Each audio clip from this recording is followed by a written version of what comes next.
Hello, bachcho. Let's see this question. The question says, which of the following statements are incorrect for aniline? First, compound is heterocyclic hydrocarbon. Second, number of sigma bonds are 8. Third, degree of unsaturation of the compound is 3. And fourth is it contains functional group amine. तो हमें क्या है अमीन के बारे में बताना है कि कौन सी जो गिवन स्टेटमेंट है वो क्या है इनकरेक्ट है.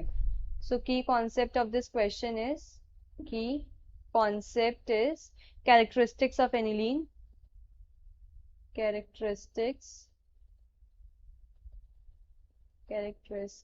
of aniline. तो पहले हम डिस्कस करते हैं एनिलीन क्या होता है. स्ट्रक्चर ऑफ एनिलीन क्या है. एनिलीन होता है बेंजीन रिंग के ऊपर NH2 ग्रुप, इसे हम एनिलीन बोलते हैं. एनिलीन. सो इसके अंदर फंक्शनल ग्रुप क्या है अमीन प्रेजेंट है NH2. तो जो हमारी फोर्थ स्टेटमेंट है इट कंटेन्स फंक्शनल ग्रुप अमीन, ये क्या है ट्रू है. This statement is true.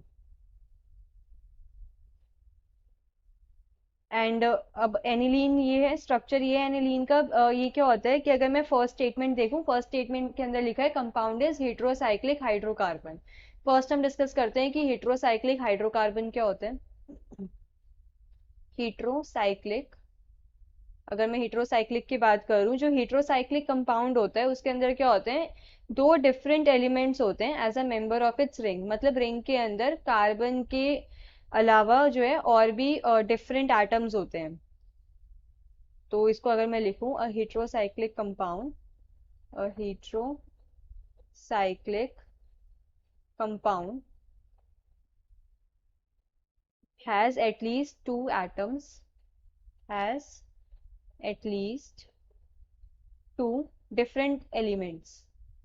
Different होने चाहिए जो एलिमेंट्स हैं, दो different elements as a member of its ring, as a member of its ring.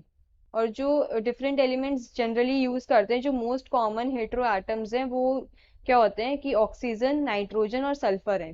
Like most common hetero atoms में मोस्ट कॉमन हेट्रो एटम्स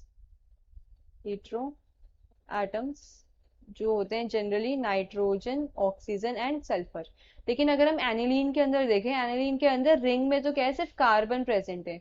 जो NH2 है वो बाहर से as a functional group attached है, बट वो क्या है रिंग का पार्ट नहीं है. सो एनिलीन क्या है एक हेट्रोसाइक्लिक कंपाउंड नहीं है. तो जो फर्स्ट स्टेटमेंट है कंपाउंड इज हेट्रोसाइक्लिक हाइड्रोकार्बन, ये क्या है फॉल्स है, इनकरेक्ट स्टेटमेंट है. अब नेक्स्ट स्टेटमेंट क्या है number of sigma bonds are 8. तो अगर मैं एनिलीन के अंदर सिग्मा बॉन्ड्स काउंट करूं तो मैं पहले पूरा इलेबोरेट स्ट्रक्चर ड्रॉ करती हूँ. जैसे यहाँ पे तो क्या है NH2 प्रेजेंट है, लेकिन बाकी कार्बन पे क्या है 1 हाइड्रोजन प्रेजेंट है. Hydrogen hydrogen. सो अगर मैं अब सिग्मा बॉन्ड्स काउंट करूँ तो 1 2 3 4 5 6 then 7 8 9 10 11 12 एंड 13 14 सिग्मा बॉन्ड्स हैं. सिग्मा बॉन्ड्स बेसिकली क्या होते हैं, अगर मैं नेक्स्ट पेज पे लिखूं, सिग्मा बॉन्ड्स जो होते हैं जनरली हेड ऑन ओवरलैपिंग से बनते हैं.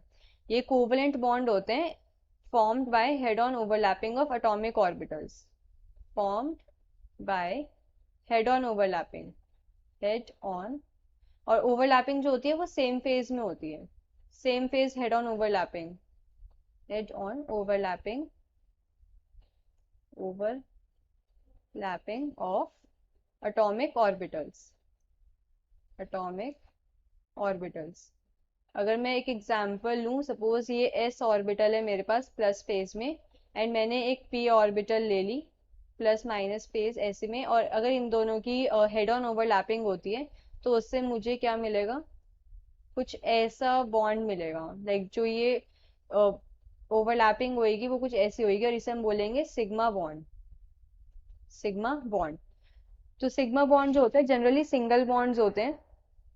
जो फर्स्ट इंटरेक्शन होती है दो एटम्स के बीच में, जो वो सिंगल बॉन्ड फॉर्म करते हैं उन्हें हम सिग्मा बॉन्ड बोलते हैं. तो इस एनिलीन के अंदर कितने, अभी हमने कैलकुलेट करा था कि 1 2 3 4 5 6 7 8 9 10 11 12 एंड नाइट्रोजन ने 2 हाइड्रोजन के साथ बॉन्ड बना रखे, तो 13 एंड 14 सिग्मा बॉन्ड्स प्रेजेंट है, 14 sigma bonds. And second statement में बोल रखा है number of sigma bonds are 8, तो ये स्टेटमेंट कैसी है, फॉल्स है। सिग्मा बॉन्ड कितने प्रेजेंट है यहाँ पे, 14 सिग्मा बॉन्ड प्रेजेंट है।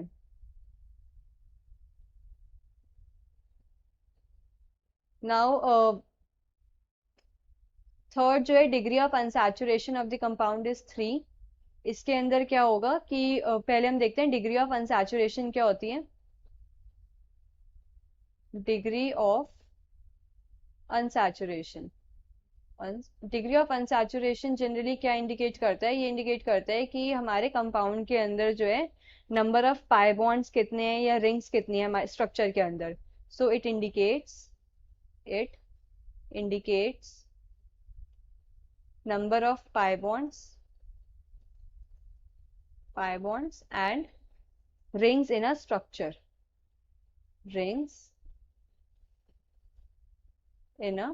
स्ट्रक्चर के अंदर नंबर ऑफ पाई बॉन्ड्स और रिंग इंडिकेट करता है डिग्री ऑफ अनसैचुरेशन। इसको हम कैलकुलेट कैसे करते हैं, फॉर्मूला होता है डिग्री ऑफ अनसैचुरेशन का, number of carbons plus 1, then जितने भी हाइड्रोजन्स होते हैं तो वो डिवाइड बाय 2, सब्ट्रैक्ट करते हैं हम, नाइट्रोजन जितने होते हैं वो हम ऐड करते हैं, डिवाइड बाय 2, एंड जितने भी हमारे पास हेलोजेंस होते हैं, X स्टैंड्स फॉर हेलोजेंस, जैसे फ्लोरीन, क्लोरीन, ब्रोमीन, आयोडीन, ये भी हम डिवाइड बाय 2 करके सब्ट्रैक्ट करते हैं। तो ऐसे हम डिग्री ऑफ अनसैचुरेशन कैलकुलेट करते हैं इस फॉर्मूला से। तो अगर मैं एनिलीन की डिग्री ऑफ अनसैचुरेशन कैलकुलेट करूं तो इस कंपाउंड के अंदर मेरे पास कार्बन एटम्स कितने हैं, 1 2 3 4 5 6 कार्बन एटम्स प्रेजेंट है। तो कार्बन की जगह आ जाएगा 6 प्लस 1 देन इसके अंदर हाइड्रोजन एटम्स कितने हैं, हाइड्रोजन एटम्स कैलकुलेट कर लेती हूँ, 1 2 3 4 5 6 7 हाइड्रोजन एटम्स हैं इसके अंदर। सो -7/2 नाइट्रोजन एटम्स इसके अंदर 1 नाइट्रोजन एटम है, सो +1/2। इसको अगर मैं सॉल्व करूं तो सॉल्व करने पे क्या आएगा इसका, 4 सॉल्व करने पे डिग्री ऑफ अनसैचुरेशन क्या आ रही है, 4। तो डिग्री ऑफ अनसैचुरेशन 4 मतलब कि एक तो क्या हो गया, एक रिंग आ गया, 1 इज रिंग, और 3 क्या है, डबल बॉन्ड्स हैं, जो बेंजीन रिंग के अंदर 3 डबल बॉन्ड प्रेजेंट है, 3 डबल बॉन्ड। तो डिग्री ऑफ अनसैचुरेशन क्या है, 4 है, और हमें क्या गिवन है, डिग्री ऑफ अनसैचुरेशन 3। तो ये स्टेटमेंट भी कैसी है, फॉल्स है। हमें इसमें बताना था which of the following statements are incorrect. तो ए बी सी तीनों क्या है, इनकरेक्ट स्टेटमेंट है। So we can say the final answer is A B C। Hope you understood this well, best of luck.